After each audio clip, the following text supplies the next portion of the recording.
Guardian Radio, your station for up-to-the-minute news, intelligent, interactive, and engaging conversation. 96.9 FM. The views and opinions of the hosts and guests are their own and do not necessarily reflect the position, management, and staff of Guardian Network.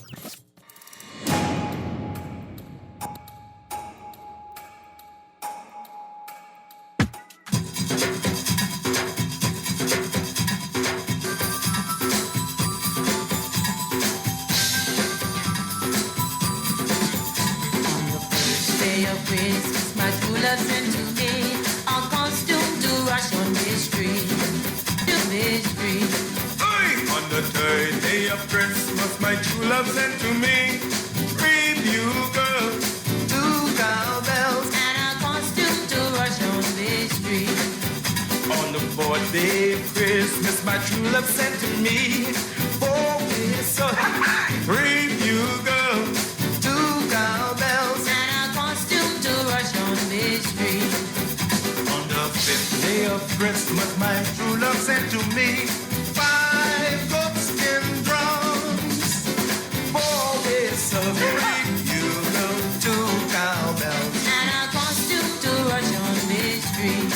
Oh, on the 6th day of Christmas, my true love sent to me 6 junkin' doers, 5 goatskin drums, 4 whistles, 3 bugles, 2 cowbells. Good yawning this morning and welcome back to Guardian Radio 96.9 FM, your station for fresh news, smart talk all day. Y'all gonna forgive me. I asked my producer to play it a little longer than necessary.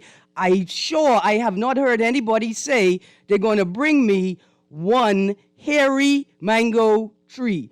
That's what I want for Christmas. See, because y'all may not know it yet, but the hairy mango, which we should call the juice mango so people and little children wouldn't be so, squeamish about it, is going to be a valuable fruit tree in the very near future. It's going to be more valuable economically than your fancy varieties because that hairy mango tree is disappearing in our local environment. See, we don't like it. It's so hairy. Oh, when the storm blow down the tree, oh, that's just a hairy mango. Let it go. You let it go. Throw that away. That only dropping leaf and making trash in my yard. But I know Bahamians, many of them in the 310 gang, I know Bahamians who that's all they want for Christmas. That's the only type of mango they want in mango season. Don't bring them no lemon meringue, no Keats, no Kent, no Bombay. In fact, I got to ask this question. Did anybody have Bombay mango this mango season or last mango season? Oh, my goodness. Did y'all know there were Bombay mangoes in New Providence and in the Bahamas? Anyway, still don't rate with our local, I'm going to call it indigenous. It's not truly indigenous, but it's been here so long that we could technically call it indigenous, hairy mango. So if you're buying me something for Christmas, buy me 1 or 2 or 8 or 12 fruit trees, please. Good morning. Welcome back to Guardian Radio. You're on the clock with Erin Greene on this Tuesday, the 14th of December, 2021. Today is going to be a What's in the News show again. We had so much to talk about yesterday that we only sort of talked about 2 things. So we got a lot more to talk about. The carnival question is still in the papers. Lots to talk about there. Then, once carnival had been, the question of whether carnival would be authorized or not was raised, constituency teams and MPs got their act together, and there are a number of constituency events taking place this Christmas season that I expect will attempt to replace some of that Christmas carnival cheer that you may be missing out. We're still waiting to find out if we're going to have an extra public holiday this year, I've been told. I wanted to talk about the Bahamas and Republic since the press secretary mentioned it, but I don't think we're going to have time for that. The cannabis industry legislation, possibly in the next year. I'm going to talk about that. I got a Christmas tip for you. possibly the best gift I ever give you. And then in yesterday's paper on Sunday in the news, the Ministry of National Security was talking about CCTV, police body cams. I'm going to talk about that as well. There's some new things in the paper this morning that I think we could possibly talk about. In particular, in the Guardian, in the business section, the front of the fold. Hoteliers concerned about plans for minimum wage hike and livable wage. That is very interesting. I know that Dwight and Dawn on Morning Blend talked about it briefly, talked about it a bit. I want to talk about that possibly as well. Then some things that didn't quite make it in the paper this morning. Last night and this morning, I saw a number of people raising concern about the travel platform, indicating that airlines in the U.S. were still requesting travel visa documentation and data before allowing people to get on flights. I haven't heard the outcome. I only saw questions being raised by people who did not know what to do when they were faced with that question at the airport, but I have not seen their responses to indicate whether they were allowed to travel or not.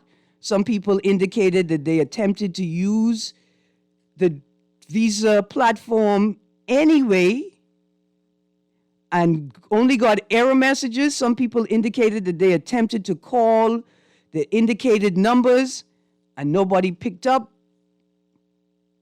I think this is important. Then listening to the news this morning, road traffic is cashless. Oh boy, no, not all the road traffic branches are cashless. But the question is, what are we doing forcing cashless services on people in cash-centered economies? Listening to the story this morning of someone who traveled from station to station, from road traffic station to station, unable to get anything done because they had cash and the offices they went to were cashless. And that raises a number of questions. Will I be penalized for not being licensed, even though I made every attempt to get it done within the allotted time, but could not because many of the available offices and units are cashless? I think this is a big issue that we need to talk about, because the government has an obligation to ensure that everyone has equal and equitable access. I mean, essentially to everything, but in particular to these services or these functions or these processes that incur a penalty if not obliged or followed up.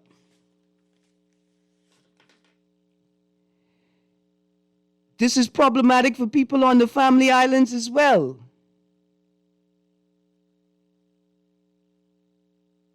The lack of communication available or communication platforms available for people attempting to use these services and the people who provide, monitor, or regulate these services is also a big problem. We like to say that Bahamians are just ignorant, they're just lazy, they don't want to advance, they don't want to be a part of the new world. But I don't think you all understand how difficult, how frustrating, and how annoying it is to use the vast majority of digital and online functions and services in this country. And sometimes it's just a lack of access to information that's the most frustrating part. Could you believe I and people I know had been attempting to top up our phones over the weekend? realizing that people weren't able to top up on the Saturday, the Sunday, and on the Monday.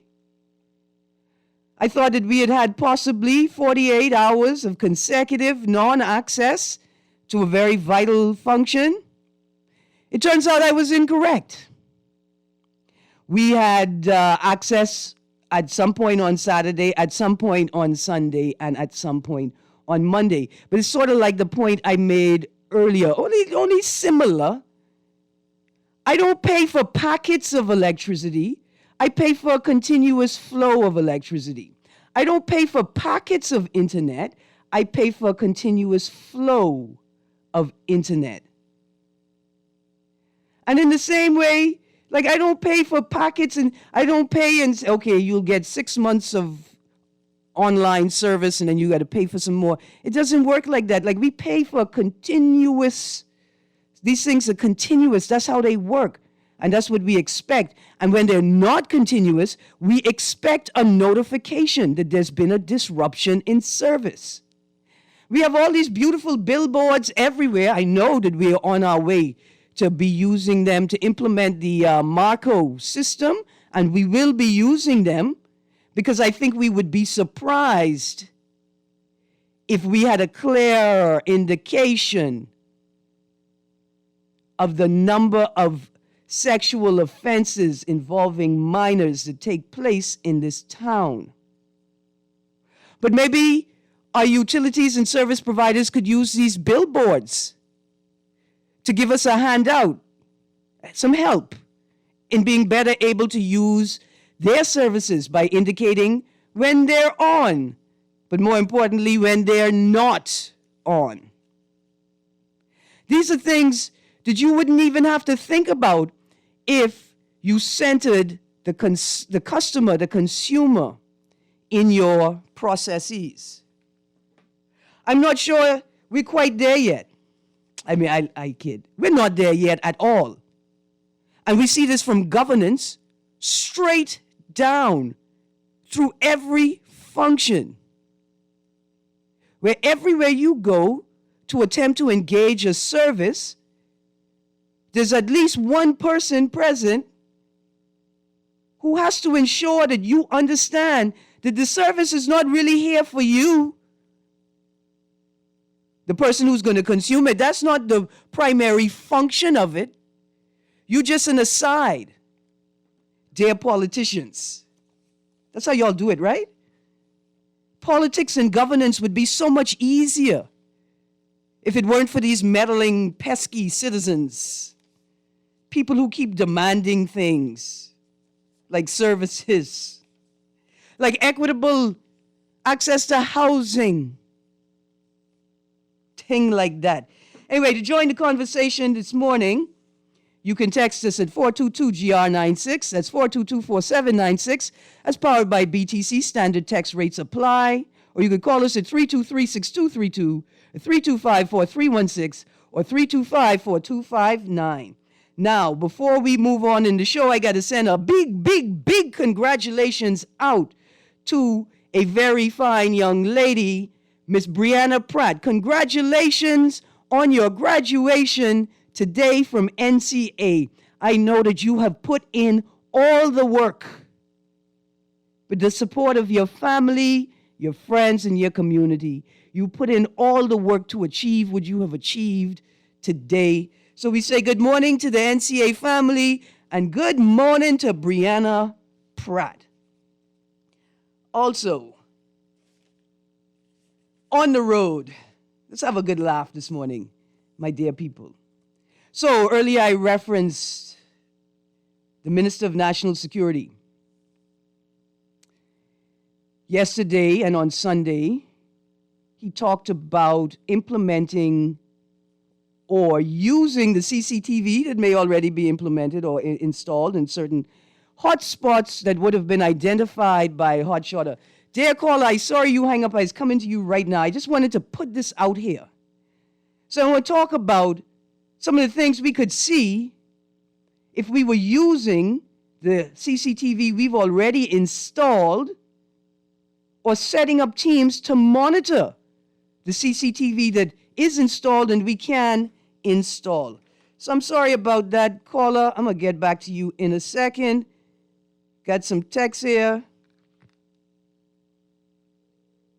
Some says, keeps going up. It's our fault. 70% of the things we import, we can make for ourselves. Another text says, good morning, Erin. As a people, if we are too lazy to farm and make our own foods, why are we so shocked at the price of imported food in food stores? Okay, well, this is a half and half. You're right. One of the strategies to deal with the cost of food is to increase your local production.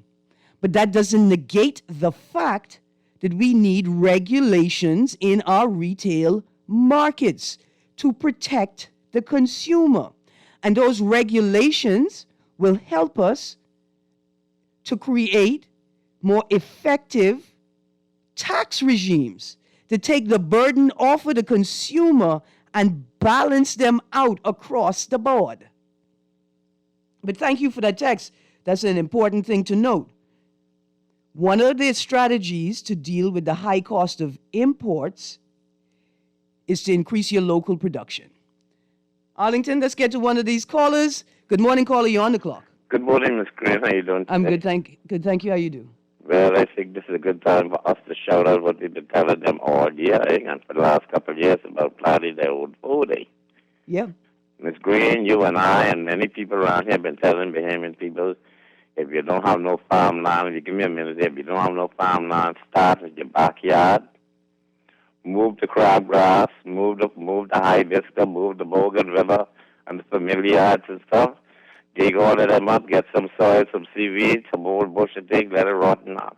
Put your own food, put your own seeds in the ground. Everything got its own season. Eat your natural foods. Build up your immune system. Do everything. Because the man, if you listen to Dwight's show this morning, the man has predicted that the cost of food's going up. The real reason is greed.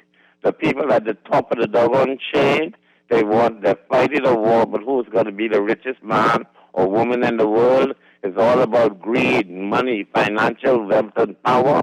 They don't care how much people die of starvation. Bahamians, be wise, save, and plant food to eat in the Bahamas instead of importing it. Plus, you don't know what you're importing. You don't know what kind of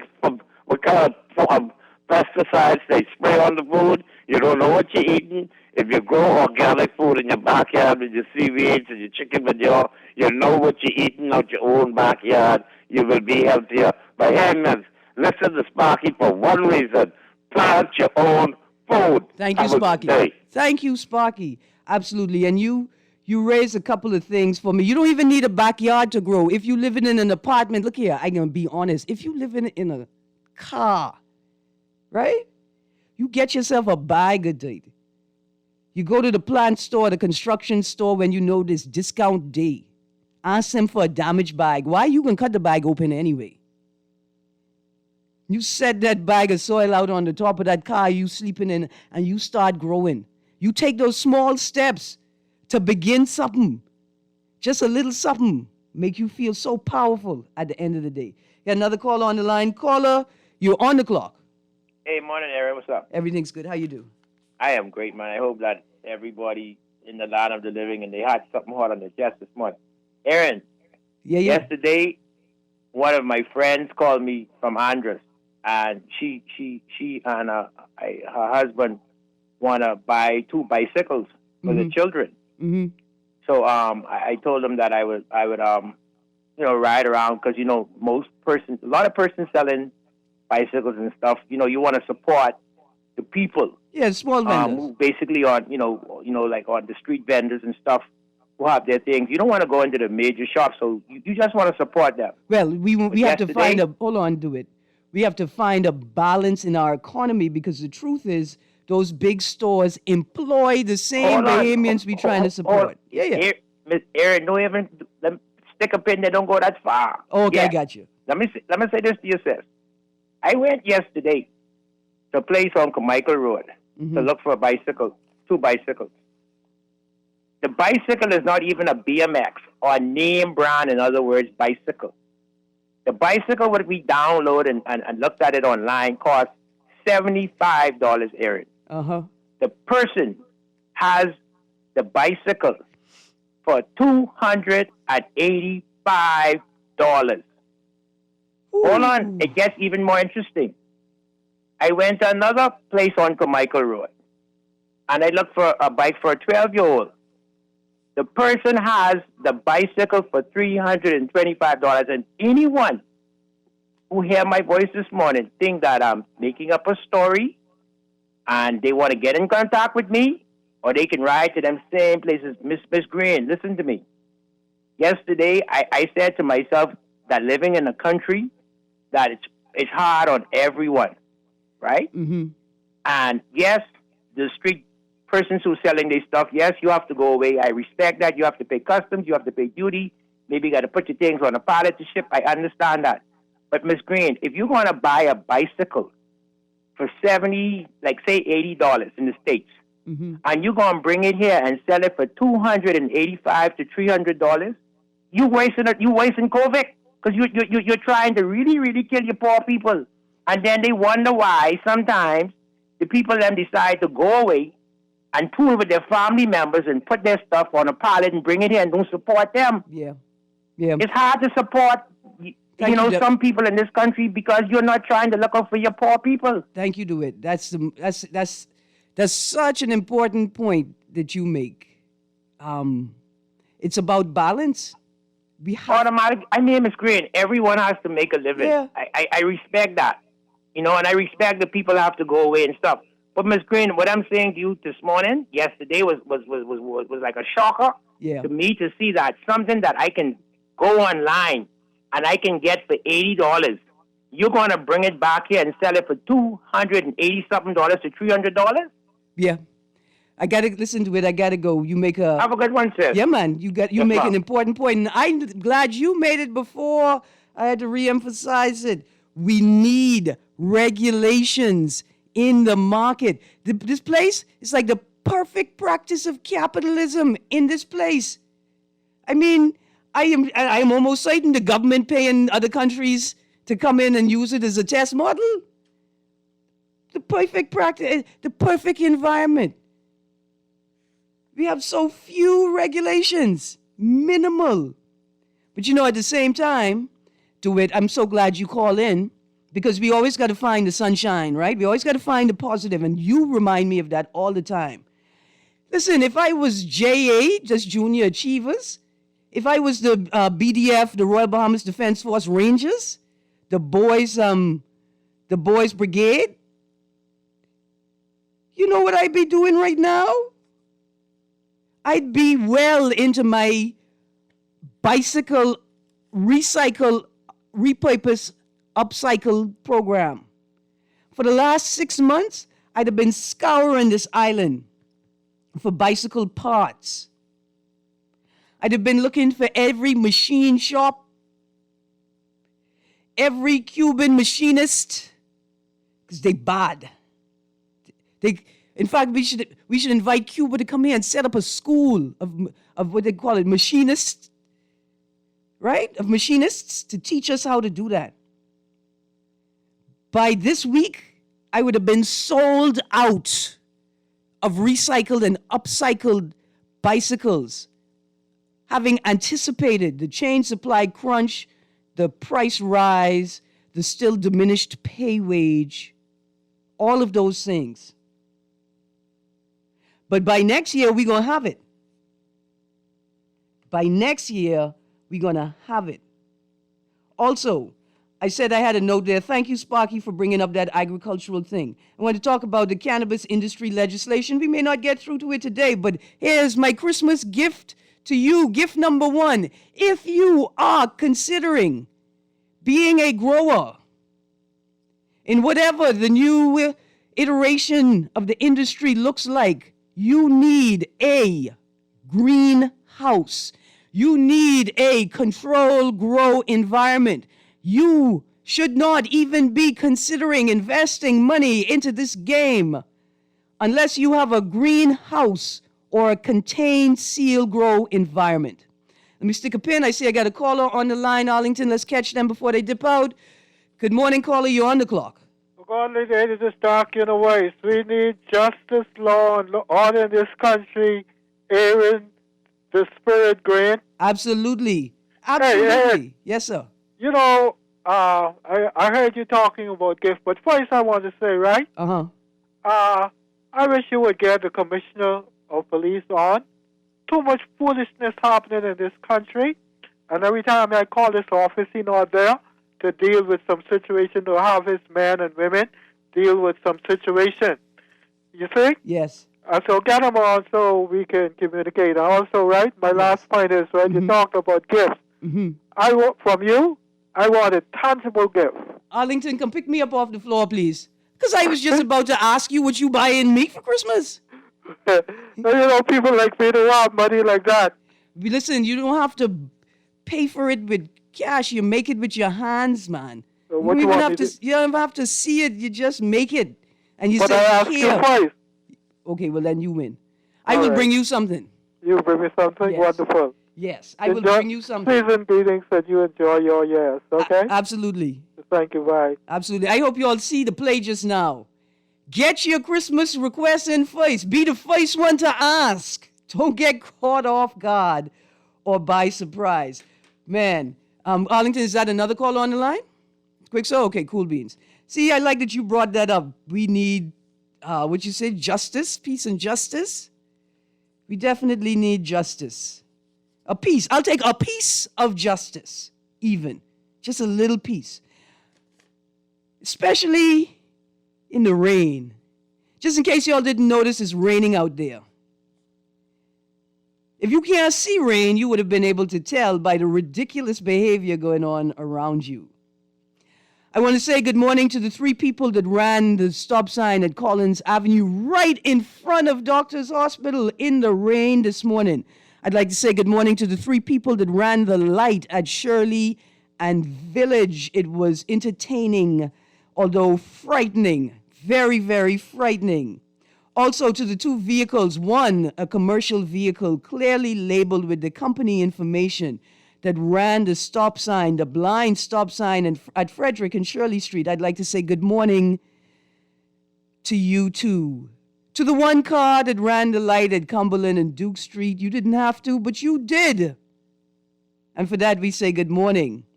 Also, to the 4 people that ran the light at Nassau and Boyd Street, I imagine y'all think that poor people don't care.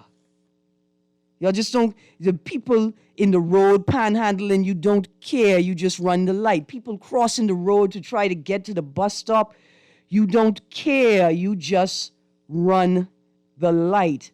Well, good morning to you too. I'd also like to say good morning to the plethora of cars that had taken to turning right on red at the Shirley and Mackey Street intersection. And I say this with all seriousness. My dear Aunt Juanita that just passed away held a taxi license, and I am going to figure out how I could get it, because to be a taxi driver in this town must be to be a boss. You don't have to follow no traffic controls. You don't have to stop at stop signs or at red lights. You could throw your car on the sidewalk. You could park in the no parking zone. You could throw your car in the disabled parking spot. You could block the driveway in the various malls and parking lots that we have to travel through. You, dear taxi driver, you are a boss. You are a king among plebs. It's like you're a politician in the Bahamas. You could do what you want. And let me tell you something. My grandmother was one of the first, if not the first woman taxi drivers, one of the first.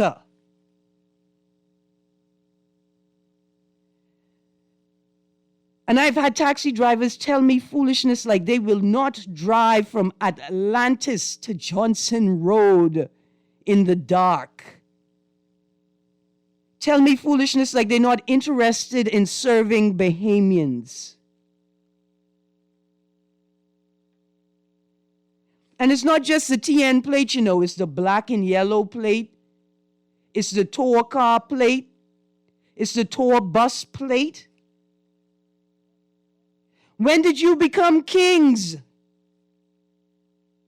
Why did you not invite us to the ceremony? You know what it is to move through a town, your own town, knowing you can't afford to use public transportation? You know how much money it costs for a Bahamian to catch a taxi home from the airport? If you guys travel to the eastern end of the island?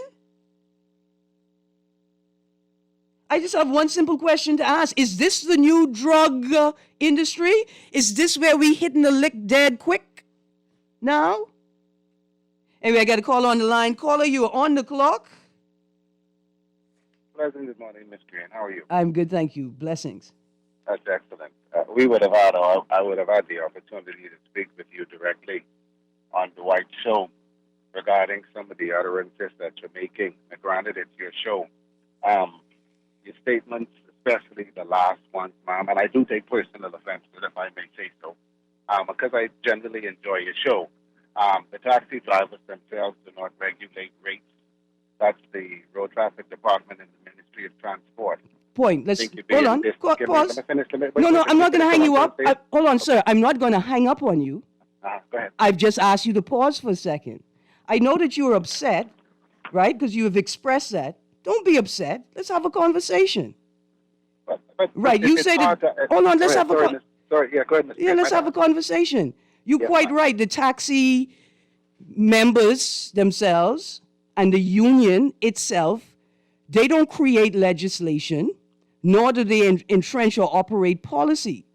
But if I am mistaken, the taxi union has been historically one of the most powerful unions in the country and has lobbied for all manner of things. Are you suggesting to me that the taxi union or the people in leadership have no power, no control, no weight, and no strength whatsoever in the negotiating process?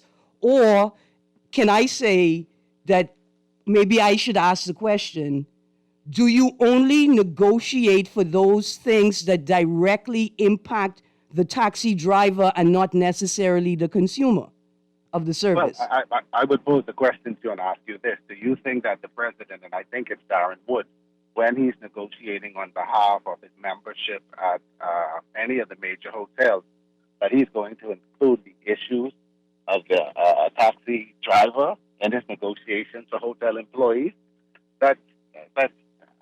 I don't understand that question. No, the question is simply this.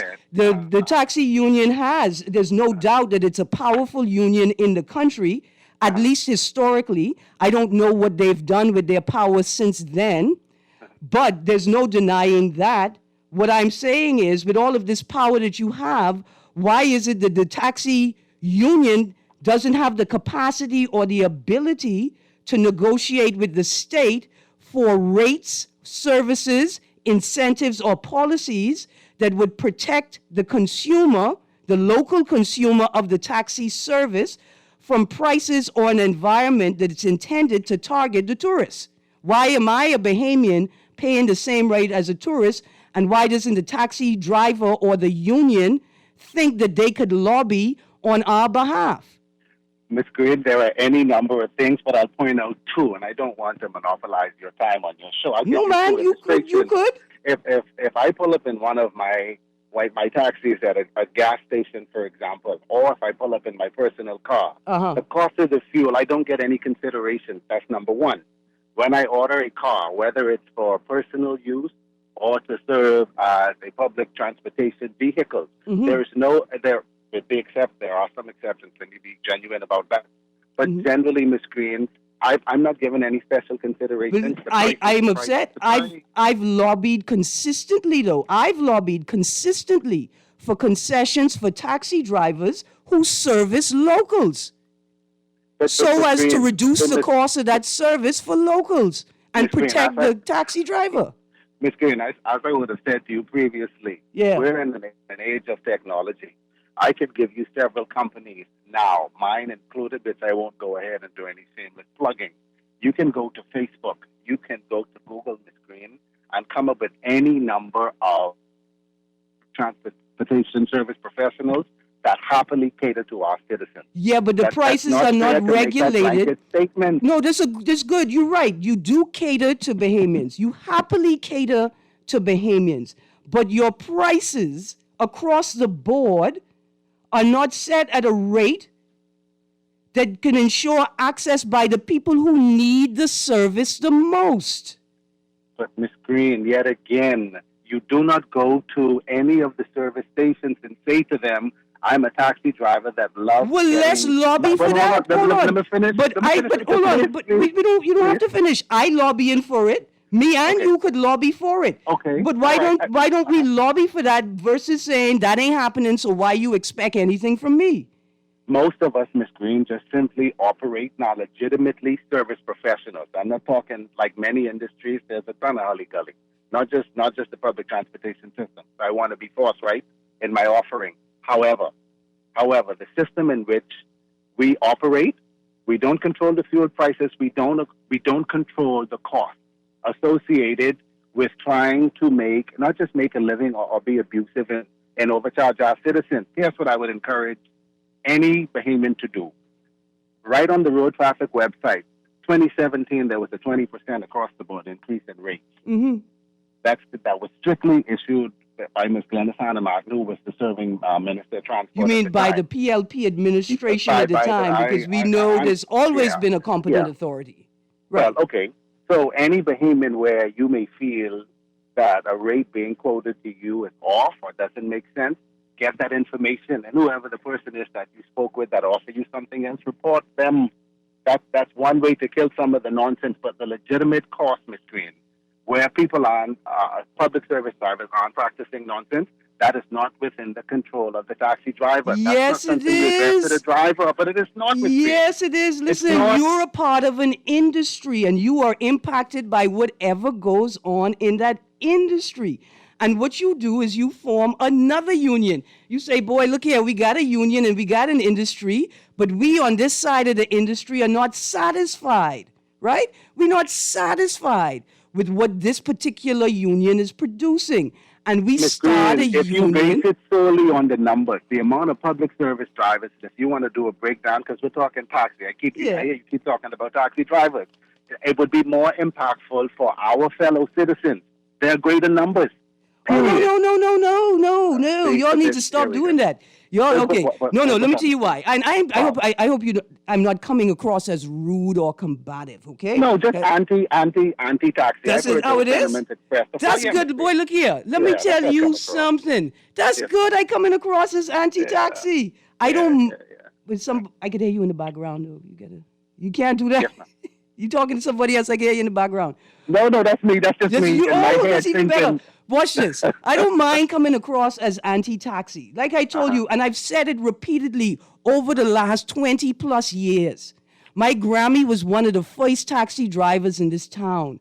And I have repeatedly had a problem with taxi drivers. Not every taxi driver.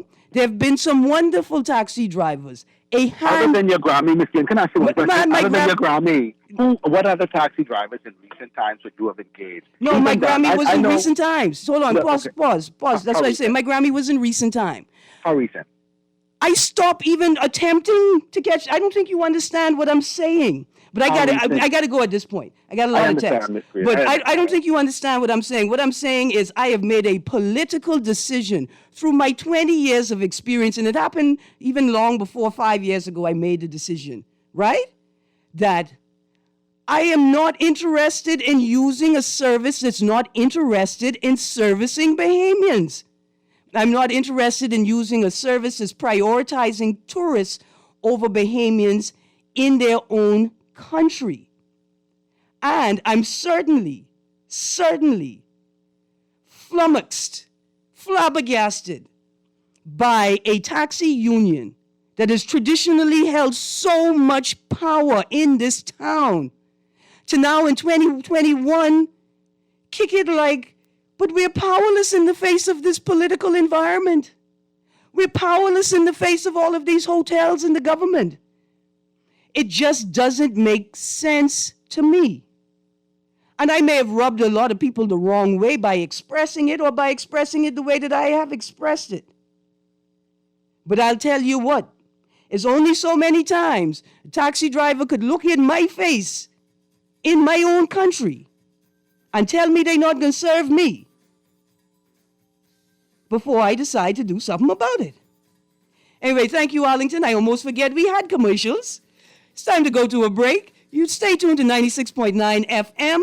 My texters, when we get back from the break, I'm going to hit up all of these texts, and let's talk about it. Don't be afraid, because you're on the clock with Erin Greene. On the third day of Christmas, my true love sent to me 3 bugles, 2 cowbells, and a costume to rush on the street. Food security is a challenge for many. Now in a pandemic, many more are unsure of their next meal. Through their Feed 5,000 program and a $20,000 donation, AML is working to ensure that everyone has a meal for the holidays, and they're inviting you to help. Now until December 17th, visit any Solomon's, Costrite, Fresh Market, or Domino's in Nassau or Freeport, and Exuma Markets in Georgetown to donate and help feed a family in need this Christmas. No amount is too small. Remember, we're all in this together. Like what you're hearing on the show? Want to support the conversation? Sponsor On the Clock today. Call Janet Lees at 302-2304. That's 302-2304. Be the solution. Sponsor On the Clock with Erin Greene, where she dissects, we discuss, and you decide.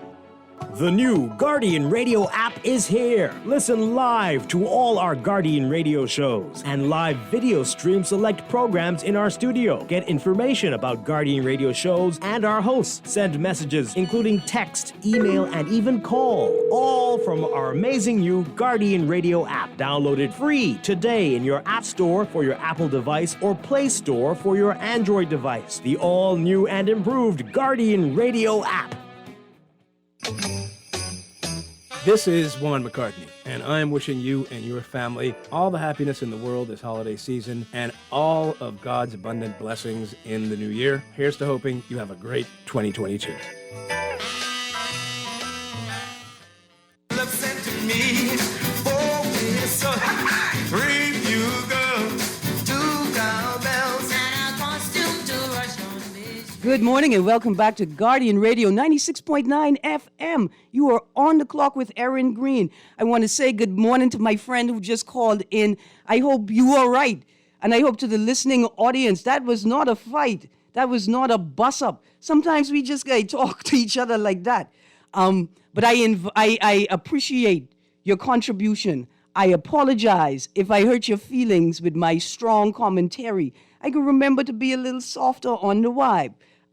But I'm passionate about this one. And it's another one of those issues that we need to talk about in the fullness. Because I can tell you, boy.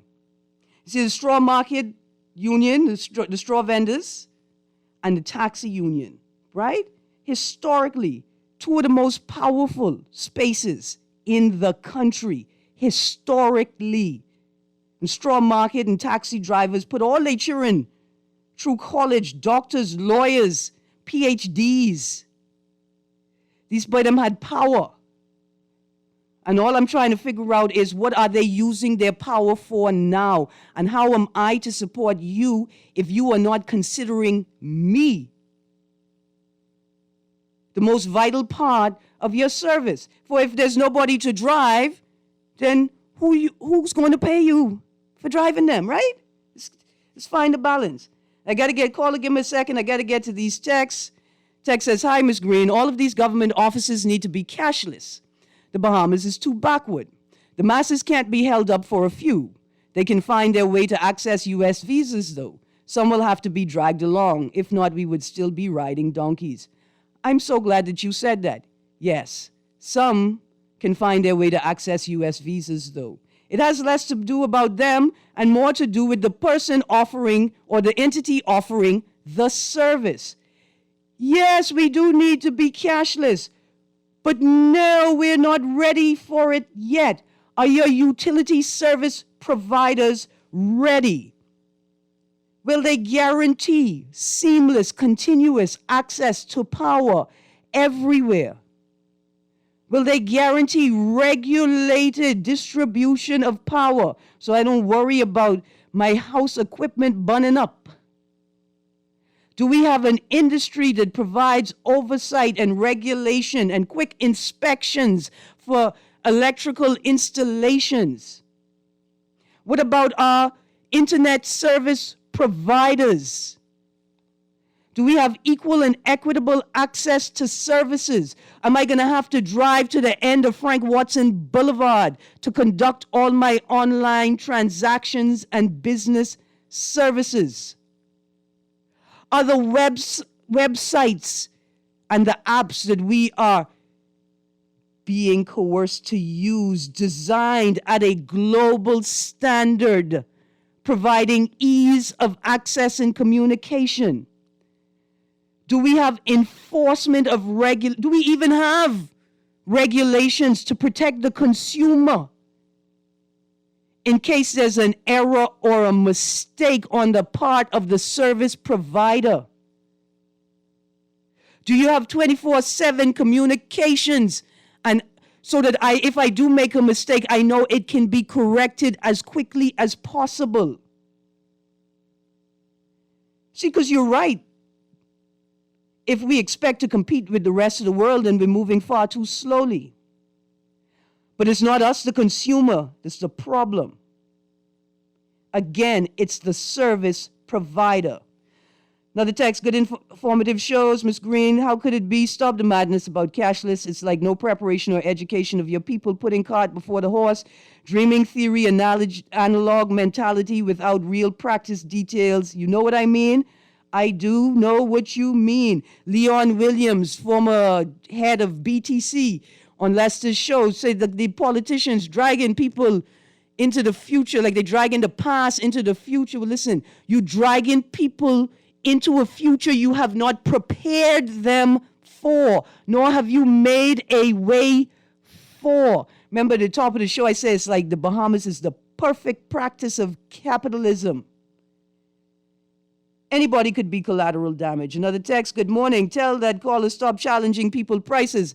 I ordered a bike for $265. It's duty free, but shipping and taxes was another $149. So tell him, hush his mouth. So you're saying that the bike, after you added the $149, was $265? Because he was saying the bike, when you order it online, came to $75, and at the end of the day, it was almost $300. There are some items where the cost is just the cost and the merchant isn't making much profit. Another text says, why does Sparky call every radio show? Us young people are tired of hearing from him, so annoying. He calling because he have information he have to pour out before he passes on.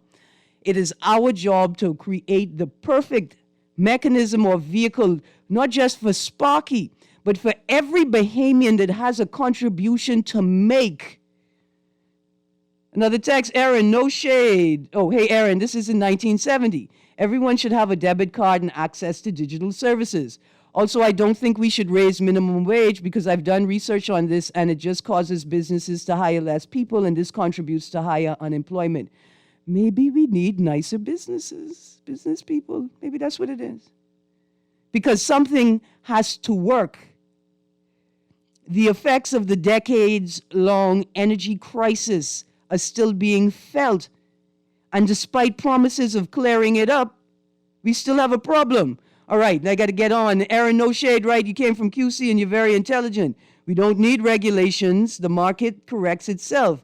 Because if someone is selling a bike for $300, the market won't buy it. Have you seen these markets correcting themselves recently? Have you seen them? Have you seen them? Ah, boy. Morning, Miss Greene. I hope the PLP gives DeWitt something to do. He has a lot to offer, but I don't do the politics in no way. But I love the way he brings it to the people. Good show, Miss Greene. We have to find a mechanism, and I'm saying this in a ruthless way, you know. We need to drain these people. Our country needs it, and these people are willing to be drained. Another text. Great show as usual, Miss Greene. Me and you are from the ghetto. Harry Mango means something different. Listen, it means money. It is the juice mango. It is the best flavored mango for mass production. It has so much value. Also, happy birthday to Christina Toot. We hope you enjoy your day. Another text says, the taxi driver ain't all that wrong. I live in Fox Hill. I try not to drive through Fox Hill in the dark.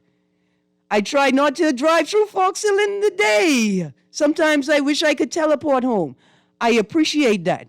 That is for the taxi union industry to liaise with the police, the private security industry, although y'all treating them private security people like they are enslaved people. We're going to talk about that too.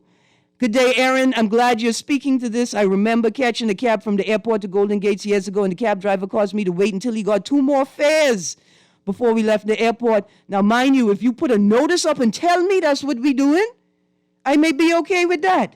All right, another text quickly.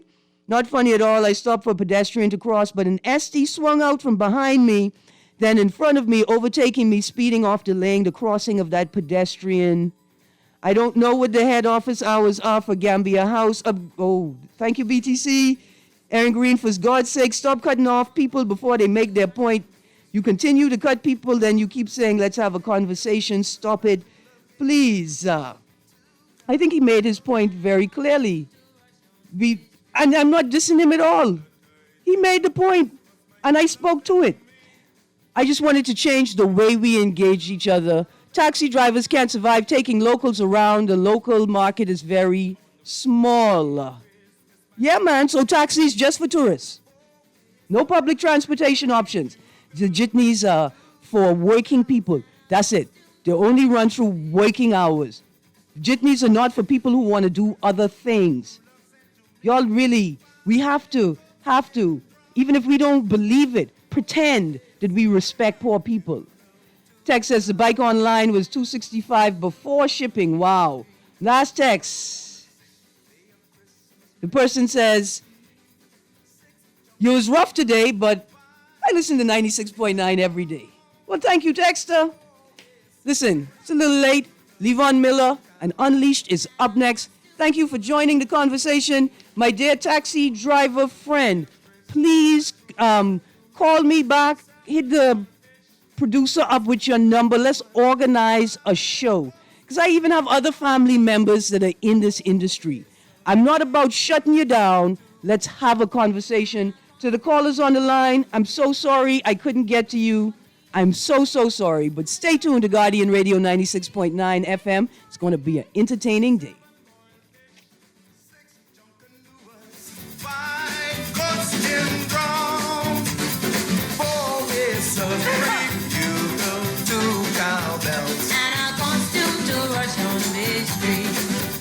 On the ninth day of Christmas, my true love sent to me 9 blue